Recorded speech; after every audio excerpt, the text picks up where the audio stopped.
हरे कृष्णा। तो आज का हमारा टॉपिक है आधी रात आपको याद करके क्या सोचा जा रहा है। ठीक है। अब इस वक्त क्योंकि दिल की बात है, हम कर रहे हैं रीडिंग। हमारे सामने है टैरो और ओरेकल।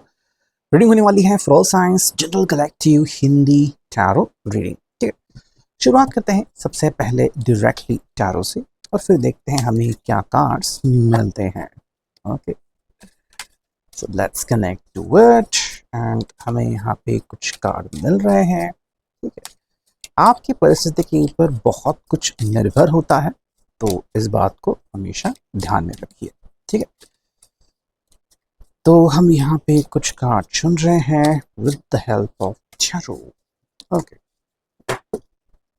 तो हमें मिला यहाँ पे इंटीग्रेशन। ओके, साथ में मिला हमें यहाँ पे इनर वॉइस। ठीक है, और है पेशेंस एंड है यहाँ पे हीलिंग। ठीक है, साथ में है द बर्डन। ओके, एंड यहाँ पे है द ड्रीम, यहाँ पे है द करेज और यहाँ पे है ट्रैवलिंग। ठीक है, तो ये कार्ड्स क्या कहते हैं, चलो इसके ऊपर थोड़ी सी नज़र डालते हैं। ठीक है, देखो, अगर हम कार्ड की बात करें एंड यहाँ पे कुछ मैसेजेस पाने की कोशिश करें, तो आई थिंक ये सजेस्ट कर रहे हैं कि भाई it is about your inner voice, मतलब आप दोनों की जो आंतरिक आवाज़ है। ठीक है, ऐसा कई बार होता है कि हम खुद से बात करते हैं या फिर हम किसी को रोकना चाहते हैं कोई चीज़ करने से। मे बी हम कभी किसी से बात करना चाहते हैं, मतलब मन में ऐसी एक फीलिंग आती है, ठीक है, कि भाई मुझे उससे बात करनी है या फिर आज मुझे उससे बात नहीं करनी, या फिर अगर मैंने उसे टोका तो उनके भलाई के लिए होगा। तो ऐसी बहुत सारी बातें, और यहाँ पे आई थिंक ये बात आ रही है कि दोनों, आप जो है दोनों में से कोई एक या फिर आप दोनों ही अपनी जो आंतरिक बातें हैं उसमें थोड़े से कमज़ोर पड़ रहे हो।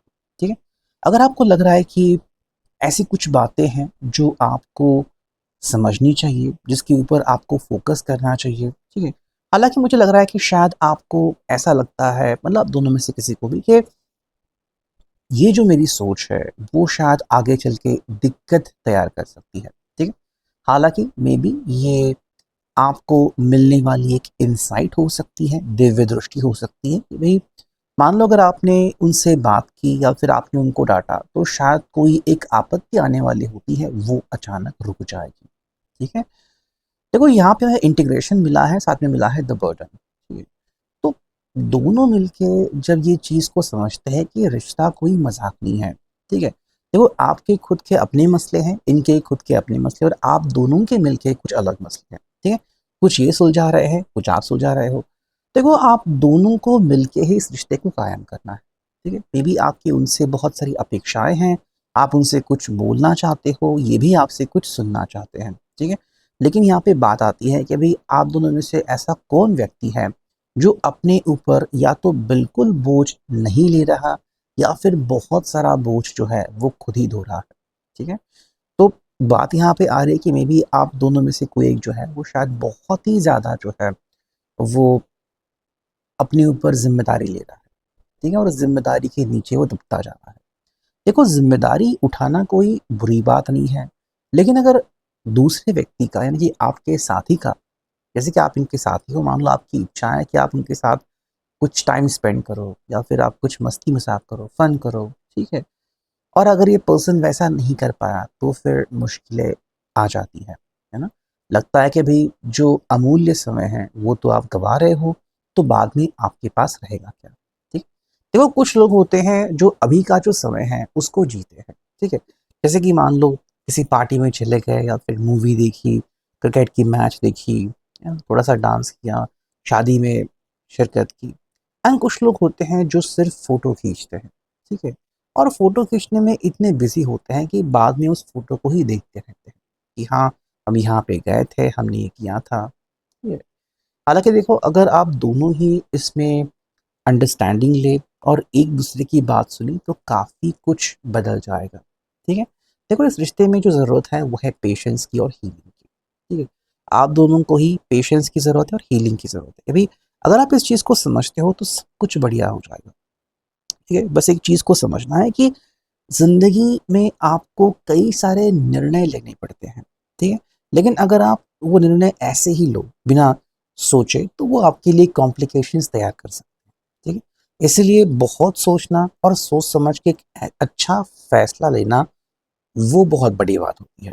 ठीक है, और ये पर्सन भी इस बात को मानता है कि हाँ, दिन प्रतिदिन दोनों को ही हीलिंग की ज़रूरत है। मे बी ये पर्सन जो है वो बहुत ज़िम्मेदारी लेता है, या फिर ट्रैफिक में इसका दिमाग घूम जाता है, या फिर उसका दिमाग हमेशा गर्म रहता है, कोई बात नहीं। हीलिंग की ज़रूरत, शांत रहने की ज़रूरत सबको पड़ती है। ठीक है, और उसमें कोई बुरी बात नहीं है। देखो, हर कोई काम करता है तो हर किसी के लिए मुसीबतें जो है वो आती ही रहती है, लेकिन आप मुसीबतों से कैसे डील करते हो ये यहाँ पे देखने लायक बात है। और ये पर्सन मे बी आपसे कुछ चीज़ें छुपा रहा है। ठीक है, शायद वो आपको बताना नहीं चाहता कि वो कितने स्ट्रेस में जी रहा है। देखो, जब वो आपसे कनेक्ट होते हैं ना, तो उनको लगता है कि भाई, मान लो मुझे मेरा वो कोना मिल गया जो कभी मेरे पास था ही नहीं। तो कभी वो आपकी फ़िक्र करते हैं, कभी वो आपके ऊपर ही गुस्सा निकालते हैं। मतलब जो ट्रीटमेंट उनको खुद को देनी चाहिए, वो ट्रीटमेंट वो आपको देते हैं। ठीक है? ऐसे में अगर आपको लग रहा है कि ये पर्सन सेल्फिश है या फिर पता नहीं ऐसा क्यों करता है, तो उसके पीछे बहुत बड़ी लॉजिकल बात हो सकती है, फिर बहुत बड़ी कहानी हो सकती है। ठीक है? लेकिन अगर आप दोनों ही इस चीज़ को समझते हो, तो चीज़ें काफ़ी आसान हो जाएगी। देखो, यहाँ पे जो ज़िम्मेदारी भरी बात है वो ये है कि भई, दोनों के अपने-अपने सपने हैं, ठीक है? और सपने पूरे करना बहुत इम्पोर्टेंट है। अगर आप सपने पूरे करते हो तो सब कुछ बढ़िया हो जाएगा, लेकिन सपनों के लिए जो ज़रूरत है वो है साहस दिखाने, यानी कि करेज, ठीक है? इस पर्सन को 100% साहस दिखाना अच्छा लगता है, लेकिन वो सिर्फ़ अपने सपने पूरा करना नहीं चाहता, ठीक है? बल्कि वो आपके साथ मिलके सपनों को तवज्जो देता है, ठीक है? मे बी वो चाहते हैं कि भई, आपके सपने, आपके खुद के सपने सबसे पहले पूरे हो, ठीक है? और उसके बाद आपके चेहरे पे जो स्माइल आती है, ये उस स्माइल को देखना चाहते हैं, ठीक है? और ये भी शायद इस प्रकार से कि आपने बिना इनके मदद के ही अपने सपने पूरे कर लिए। मतलब यहाँ पे अपने ऊपर कोई ऐसी ज़िम्मेदारी लेना नहीं चाहते कि भई, इनकी वजह से आपकी जो इच्छाएँ हैं पूरी हो गई, ठीक है? ये सारा क्रेडिट वो आपको देना चाहते हैं, ठीक है? बाकी देखो, इनका साफ-साफ मन कह रहा है कि भई, आपका मन है वो ट्रैवल करता रहता है, ठीक है? लेकिन अब ये कह रहे हैं कि भई, हम दोनों इकट्ठे मिलके बातें कर सकते हैं, ठीक है? एंड मे बी बहुत सारी बातें जो हैं वो एक-दूसरे के साथ शेयर कर सकते हैं। आपको सुबह टाइम मिलता है, दोपहर को मिलता है, शाम को मिलता है, रात को मिलता है, तब आप वो सारी बातें एक-दूसरे के साथ विभिन्न प्रकार से शेयर कर सकते हो। चाहे मैसेज के थ्रू हो, वॉइस कॉल के थ्रू हो, है ना? अगर आप ये बात एक-दूसरे के साथ शेयर करते हो, और मान लो अगर आप चिट्ठी लिखते हो, ईमेल लिखते हो, या फिर अपनी खुद की डायरी मेंटेन करते हो, तो यहाँ पे भी क्या है ना कि आप मान लो एक-दूसरे से बात ही कर रहे हो, ठीक? और यही बात इस पर्सन को काफ़ी अच्छी लगती है कि भई, ज़िंदगी में हमें हर प्रकार के मौके मिलते हैं, ठीक है? लेकिन हमें वो मौका चाहिए जो हमें कहीं पे लाके खड़ा करे, जिसके कारण हमारे दिल में अच्छाई की जीत हो, ठीक है? तो कोई आपको स्ट्रगल करते हुए देख सकते हैं, लेकिन गलत रास्ते में भटकते हुए बिल्कुल नहीं देख सकते, ठीक है? तो यहाँ पे इनका जो मैसेज है वो काफ़ी क्लियर है। नेक्स्ट अगर हम देखते हैं ये ओरेकल, देखो हमें मिला है यहाँ पे, let's be frank, raise your vibrations, short term and temporary, ठीक है? Negative energies might be around, and यहाँ पे है चेंजेस। देखो, ये पर्सन मानता है कि आपके काफ़ी बड़े सपने हैं, ठीक है? लेकिन अब जो समय आ चुका है वो है एक दूसरे के साथ अपने सपने शेयर करना, ठीक है? जो भी आपको लगता है वो आप बात इनके साथ 100% ओपनली शेयर कर सकते हो, और इस कारण ये पर्सन भी आपके साथ बातें शेयर करना सीख जाएगा, ठीक है? अगर आप ऐसा करते हो तो डेफिनेटली बहुत अच्छे चेंजेस आपकी ज़िंदगी में हो जाएँगे, बस आपको उसका ध्यान रखना है। सभी का reading, I hope this will resonate. Thank you.